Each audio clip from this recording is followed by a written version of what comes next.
अस्सलाम वालेकुम नाज़रीन, मैं हूं इरफान हाशमी और आपको प्रोग्राम में खुशामदीद कहता हूं। 4 ख़बरों पर तफसील से हम बात करेंगे। पहली ख़बर, पाकिस्तान में तहरीक इंसाफ के जितने भी लोग हैं, जहां जहां भी कागजात नामज़दगी जमा करवाने के लिए कोई पहुंचता है, या तो उसे गिरफ़्तार कर लिया जाता है या फिर उसके कागजात नामज़दगी जो हैं वो फाड़ कर फेंक दिए जाते हैं। अब तक कितने लोगों को इस तरह हरासा किया गया, इसकी मुकम्मल तफसील आपके सामने रखेंगे। ये 50 लोग कौन हैं जिन्हें बाकायदा तौर पर निशाना बनाया गया, और फिर पाकिस्तान मुस्लिम लीग नून की ख़वातीन आमने सामने हैं और इनकी लड़ाई हुई है मरीम नवाज़ से।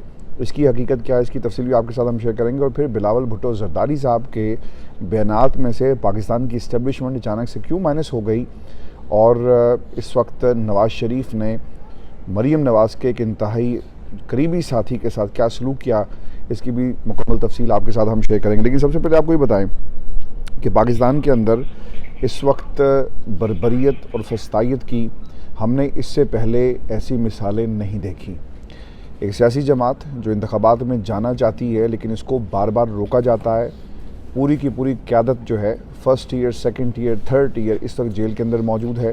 पाकिस्तान तहरीक इंसाफ के बहुत सारे कारकुन, उनके ख़िलाफ़ फ़ौजी अदालतों में मुकदमात, और फिर वो लोग जो जेल में बैठकर पाकिस्तान तहरीक इंसाफ की नुमाइंदगी करना चाहते हैं, इनको भी अब रोका जा रहा है। व्यूअर्स, आपको बताते चलें कि ये मामला शुरू हुआ इमरान खान के कागजात नामज़दगी के हवाले से, और बाज़ लोगों को शायद इस बात के हवाले से एक कन्फ्यूजन का सामना है कि क्या खान साहब जो है वो इंतखाबात में हिस्सा लेंगे या नहीं लेंगे, क्योंकि लतीफ़ खोसा ने टेलीविज़न पर बैठकर ये कहा कि आज भी इमरान खान जो हैं वो इंतखाबात में हिस्सा लेंगे, क्योंकि उनकी नाअहली का मामला है। और फिर जिस तरह से फ़ैसला तोशाखाना का मुअत्तल नहीं किया गया, अभी भी कन्फ्यूजन जो है वो बरकरार है। लतीफ़ खोसा ये समझते हैं, जो उन्होंने बयान जारी किया, कि इमरान खान के बगैर पाकिस्तान का कोई इलेक्शन जो है वो नहीं होगा।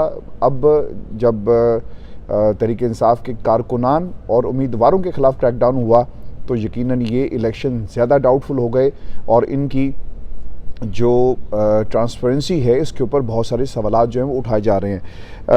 आज जो सबसे एक इंतहाई अहम जो वाक़या देखने में आया वो थे खान साहब के कागजात, और जब उनकी वकला की टीम जेल पहुंचती है तो दिन दिहाड़े इस टीम के लोगों को पकड़ा गया, रोका गया, और फिर कैद भी किया गया। और फिर हमने कुछ जो वीडियोस वायरल होते हुए भी देखी हैं, जो पैगामात जारी किए गए। आपको बता दें कि कागजात नामज़दगी का ये मामला है, और इमरान खान के वकील अडयाला जेल जो है वो पहुंचते हैं। एडवोकेट राय मोहम्मद अली जो हैं उनके हवाले से ये वीडियो पैगाम जो है वो जारी किया गया। अब हुआ ये है जी कि दिन की रोशनी में ये गए, और इनके मुताबिक तकरीबन ज़ोहर का ये वक्त था, और शाम को वो बाहर आते हैं। फिर उन्होंने एक वीडियो पैगाम जारी किया जिसमें वो कहते हैं कि मुझे ऐसा लगा कि जैसे मुझे भी कैद कर लिया गया है। मैं ज़ोहर के वक्त अंदर गया, उन्होंने मुझे मगरिब के बाद छोड़ा, वो भी शायद सोशल मीडिया के प्रेशर की वजह से। इसके अलावा पाकिस्तान तहरीक इंसाफ के वो रहनुमा और उम्मीदवार जिनके कागजात नामज़दगी की एक ऐसी मिसाल हमने पाकिस्तान में देखी जो हमें इससे पहले किसी भी इलेक्शन में देखने को नहीं मिली।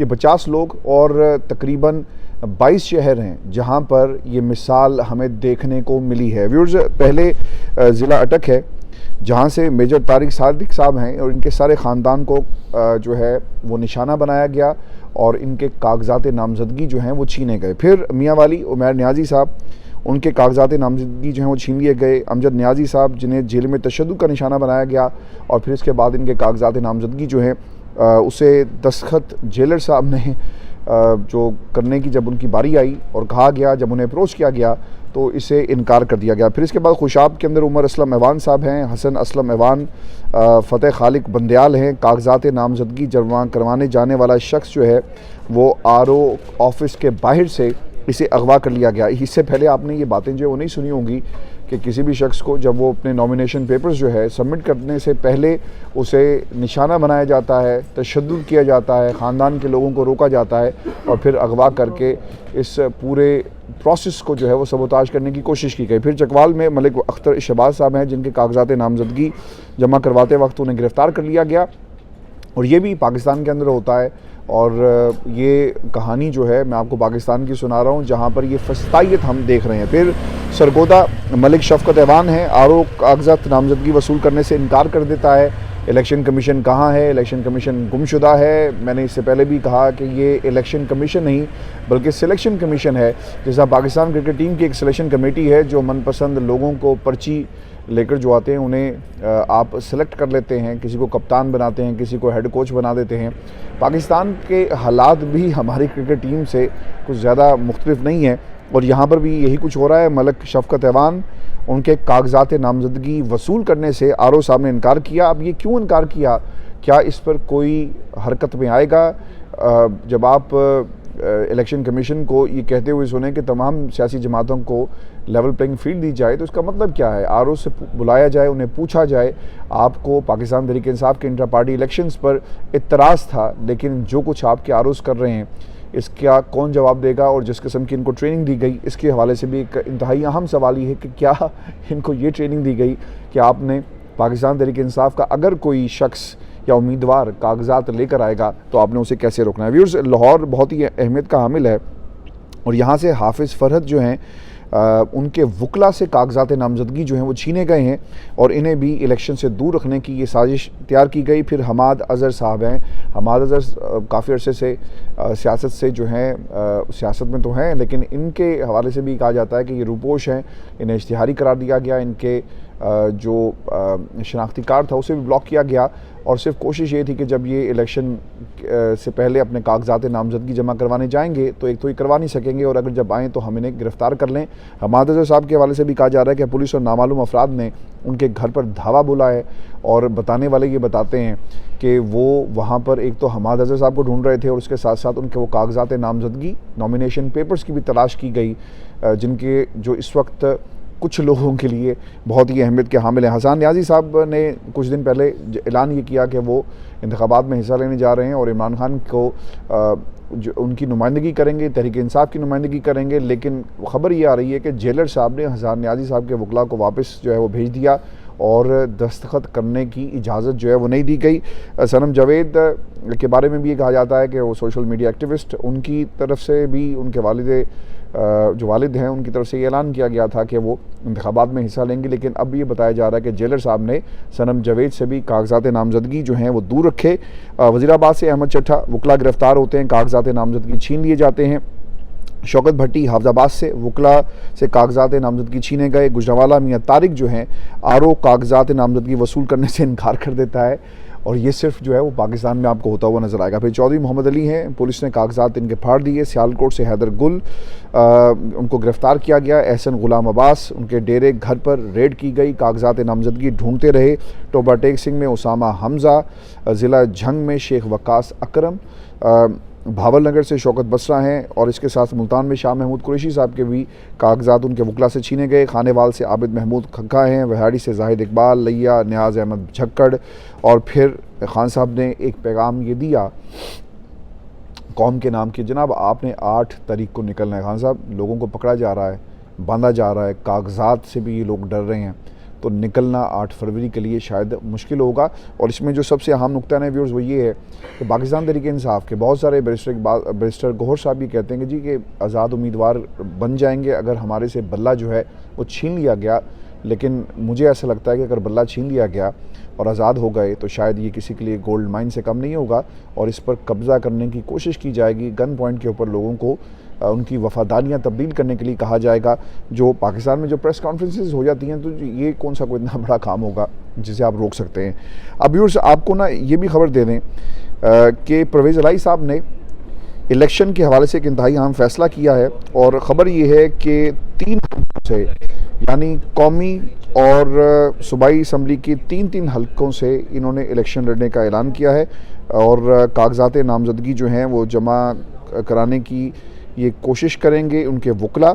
और इतला ये हैं कि कोशिश कामयाब होने नहीं दी जाएगी क्योंकि जहां इमरान खान के वकील को कैद किया गया है वहां शाह महमूद कुरैशी के कागजात छीन लिए गए, तो बाकी के साथ क्या सलूक किया जाएगा। और आपको ये भी खबर दें कि परवेज़ इलाही साहब और इमरान खान की जो जेल में मुलाकात है, इस हवाले से परवेज़ इलाही साहब ये बताते हैं कि मुलाकात तो नहीं होती लेकिन पैगामात जो हैं वो वकला के ज़रिए भेजे जाते हैं और फिर इस तरह कम्युनिकेशन जो है वो हो रही है। इससे पहले जब खान साहब जेल में थे तो जो एक केस है फवाद चौधरी साहब के ऊपर, और खान साहब के ऊपर इलेक्शन कमिश्नर की तौहीन के हवाले से, तो उस पर खान साहब ने फवाद चौधरी को देखते हुए कहा था कि यार तुम यहाँ क्या कर रहे हो। तो फवाद चौधरी ने हंसते हुए कहा था कि खान साहब आपको पता ही है कि क्या कुछ हो रहा है। तो इसके अलावा एक और मुलाकात हुई थी असद उमर साहब की भी, तो उनके साथ भी कोई इतनी अच्छी तरह खान साहब जो नहीं मिले फॉर द ऑब्वियस रीज़न, क्योंकि उन्होंने जो पार्टी के साथ जो कुछ किया और जिन हालात में पाकिस्तान तहरीक इंसाफ को छोड़कर चले गए।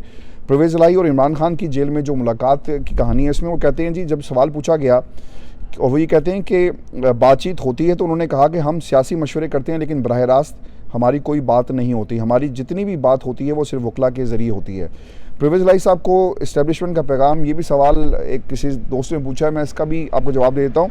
जब उनसे ये सवाल किया गया कि किसी ने आप तक कोई पैगाम पहुँचाया, तो इस पर उन्होंने जवाब दिया कि मेरे से किसी की बात करने की ज़रूरत नहीं है, क्योंकि मेरे से जिसने भी बात करनी है मैंने कहना है कि आगे इमरान खान से बात करें। देखें, परवेज़ इलाही साहब के हवाले से ना पहले भी ये बात हुई जब खान साहब ने उनको अपनी पार्टी में और पंजाब का वज़ीर आला बनाने के हवाले से कहा था। तो महर बुखारी साहिबा को उन्होंने एक इंटरव्यू दिया जिसमें उन्होंने कहा था कि हम नैपीस कब तक बदलेंगे, और अब ये वही परवेज़ इलाही साहब है जिनको मैं भी तनकीद का निशाना बनाता रहा फॉर दी ऑब्वियस रीजंस। और लेकिन वो तहरीक इंसाफ के साथ क्यों खड़े हैं, इसकी भी अपनी ऑब्वियस रीजंस है, लेकिन वो तहरीक इंसाफ के साथ खड़े हुए हैं और खान साहब के बारे में उन्होंने ये बयान दिया। और परवेज़ इलाही साहब अब जो है वो तहरीक इंसाफ के मौक़िफ़ और ख़ान साहब के मौक़िफ़ के साथ खड़े हैं, क्योंकि लोगों ने पैगामात यकीनन उन्हें दिए। हमेशा से ये बात कही जाती है कि परवेज़ इलाही साहब जो हैं वो इस्टेब्लिशमेंट के बंदे थे, लेकिन जो गेट नंबर 4 की सियासत, जैसा शेख रशीद साहब के हवाले से भी ये बात कही जाती रही, तो उन्होंने भी एक स्टेटमेंट जारी की है और वो ये कहते हैं कि जनाब चिल्ला मैंने काटा और चिल्ला काटने के बावजूद मैंने इमरान खान और उनकी जमात के ख़िलाफ़ जो है बात नहीं की। तो ये दोनों जो लोग हैं वो तहरीक इंसाफ के हवाले से बहुत ही ज़्यादा क्लियर हैं। उनको ऑब्वियसली निशाना ज़रूर बनाया गया होगा चिल्लों का जिसना वो काट कर आए, लेकिन बयान इमरान खान के हवाले से वो नहीं देंगे। अच्छा व्यूअर्स, अब जो नून लीग में सीटों की लड़ाई है ना, ये बढ़ती जा रही है। मैं आपको एक छोटी सी कहानी सुना दूं कि हुआ क्या है। मरीम नवाज़ साहिबा के हवाले से ये कहा जाता है कि पार्टी पर उनका बहुत ही ज़बरदस्त किस्म का कंट्रोल है, चीफ़ ऑर्गेनाइज़र हैं और वो जिसको चाहें खड़े खड़े निकाल सकती हैं। ये उनकी शोहरत है, ये उनकी काबिलियत है। और मरूसी शहज़ादी मैदान में आई और उन्होंने जो पार्टी के वर्कर्स थे उनके हवाले से ख़वातीन की कारकर्दगी और उनकी वाबस्तगी के हवाले से बहुत सारे सवालात जो हैं उठाए। जो इसमें सबसे एक तनकीद का जो निशाना बनाया जा रहा है ना, वो हिना परवेज़ भट्ट साहिबा को तनकीद का निशाना बनाया जा रहा है, क्योंकि उनके ब्रांडेड कपड़े हैं, ब्रांडेड शक्लें हैं, ब्रांडेड करतूत भी हैं, तो लोग उनके बारे में ज़रूर तनकीद कर रहे हैं। अब हुआ क्या है जी, वहाँ पर इंटरव्यूज़ हो रहे थे मखसूस नशिस्तों के लिए, और याद रखिएगा कि ये मखसूस नशिस्तें जिसको दे दी जाती है ना, उसका इंतखाब में जीतना लाजमी होता है, क्योंकि आप अवाम की अदालत में नहीं जाते और मखसूस नशिस्तों के ऊपर आपने उस तरह लड़ना होता है कि जिसमें आपको पार्टी की सपोर्ट जो है हासिल होती है। अब लीगी ख़वातीन की मरीम नवाज़ से जो लड़ाई हुई है, लाहौर की लीगी वर्कर्स मदिया नियाजी उठी हैं जी और बोली कि मैं एक अदना सी कारकुन हूँ, मैं किसी की भांजी भतीजी हूँ और ना ही कोई सिफारिश है, इसलिए हमारी कोई भी बात नहीं सुनी जाती। कुर्बानियाँ देने वाली ख़वातीन को नज़रअंदाज कर दिया जाता है, जिस पर मरीम नवाज़ गुस्से में कहा कि आप खामोश हो जाओ और आराम से बैठ जाओ, दीगर ख़वातीन की बात सुननी है। इस डांट पर मदिया नियाजी ने कहा कि मैं यहाँ बैठने नहीं आई, अपनी कुर्बानियाँ बताने आई हूँ, बाहर निकालना है तो निकाल दें, मैं अपनी बात पूरी करूंगी। कई दीगर ख़वातीन ने पार्टी के लिए अपनी कुर्बानियों की दास्तानें सुनाते हुए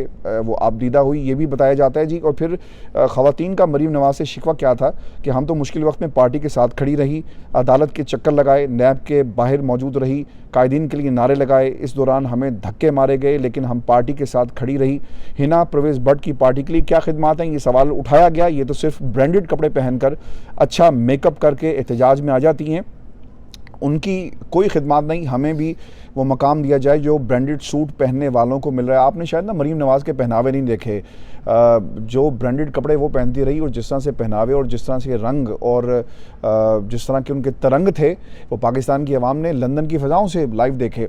तो अगर आपके कायदीन ऐसे होंगे, मरूसी शहज़ादे शहज़ादियाँ ऐसी होंगे, तो फिर उनके जो साइड किक्स हैं हिना परवेज़ भट्ट की साहिबा की शक्ल में, वो आपको इसके ऊपर बात करने की ज़रूरत नहीं है। लेकिन जो सबसे अफसोस की बात थी, मरीम नवाज़ ने कोशिश ये की कि वो अपनी जितने भी पार्टी में जो बुज़ुर्ग ख़वातीन हैं उनके साथ भी बदतमीज़ी का एक वाक़या सामने आया। तहमीना दौलताना साहिबा से उन्होंने सवाल किया कि आप ये बताएं कि आपकी क्या खिदमात हैं पार्टी के लिए और क्या करती रही हैं अपने अपने इलाकों में। तो उन्होंने कहा जी इस उम्र में मैं क्या कर सकती हूँ, जान ही दे सकती हूँ और इसके अलावा मेरे पास कुछ नहीं है। तो मरीम नवाज़ के हवाले से अब ये बात जो है व्यूअर्स ऑब्वियसली इसके ऊपर काफ़ी ज़्यादा तनकीद भी हो रही है। लेकिन एक चीज़ जो बहुत ही इंपॉर्टेंट हुई, तलाल चौधरी साहब के बारे में मरीम नवाज़ ने कुछ अर्सा पहले ये बात कही थी एक प्रेस कॉन्फ्रेंस करते हुए कि ये एक विनिंग कैंडिडेट हैं, आपके सामने सारे लोग बैठे हुए हैं। लेकिन अब पता ये चल रहा है कि तलाल चौधरी साहब को टिकट नहीं दी गई क्योंकि वो अपने हलके में उनकी कोई से नहीं है। अगर वो इलेक्शन में खड़े हुए तो उनके हालात जो हैं बहुत ख़राब हो सकते हैं और इसका इम्पैक्ट जो है पाकिस्तान मुस्लिम यूनियन पर पड़ेगा। तो ख़बर ये भी है कि जी उन्होंने नवाज शरीफ साहब ने शायद उन्हें टिकट देने से इनकार कर दिया है।